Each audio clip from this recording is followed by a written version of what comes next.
Ìwé ìyìnrere ti Jòhánù orí 13 bẹ̀rẹ̀ láti ẹsẹ̀ 28 títí fún 31. Bíbélì kíkà lédè Ìjẹ̀bú pẹ̀lú Olúṣẹ́gun Ládégbùwà.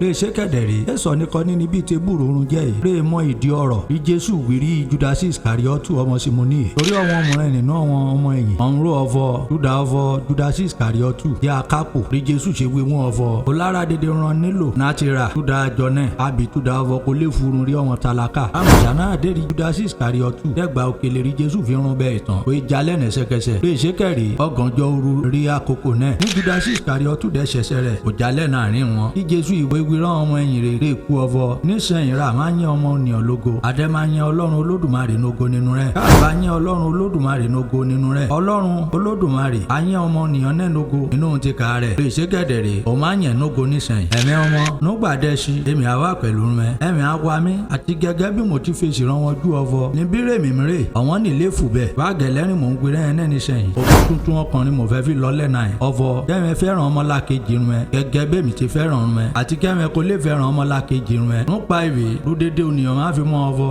ọmọ ẹ̀yìn rẹ̀ mi rẹ̀ ká náà dé rẹ̀ bá nẹ́ òfẹ́ tí ọmọlákejì rẹ̀ àfúlọ́gán rí Pétérù dẹ́ fi sìrì Jésù ọ̀fọ̀ Olódùmarè búwọ̀ ń gbà ń lọ́kẹ̀ tí Jésù ìfèsì wọn ọ̀fọ̀ níbí rẹ̀ mi ń lọ òwò nílé tẹ̀lé mi náà ṣùgbọ́n nígbò ń bá dẹ̀yà ó wà tẹ̀lé mi tí Pétérù ìfèsì Jésù ọ̀fọ̀ Olódùmarè kí ṣe kẹ́mi nílé tẹ̀lé ẹ nẹ́yìn nísẹ̀yìn ó dà èmi ti bú ṣe náà ti fẹ́ mi rẹ̀ mi lélẹ̀ tó dà tẹ tí Jésù ìfèsì Pétérù ọ̀fọ̀ ó wọlé fẹ́ mi rẹ̀ lélẹ̀ tó dà tẹ̀mí dán lóòótọ́ ni mo wí rẹ̀ ó ra ìdí ọ̀fọ̀ akùkọ máa kọ ó wàá ṣẹ mínú gbà mẹ́ta Ọlọ́run Olódùmarè ó bùsì gbígbọ́ àti kíkà ọ̀rọ̀ rẹ̀ àmín.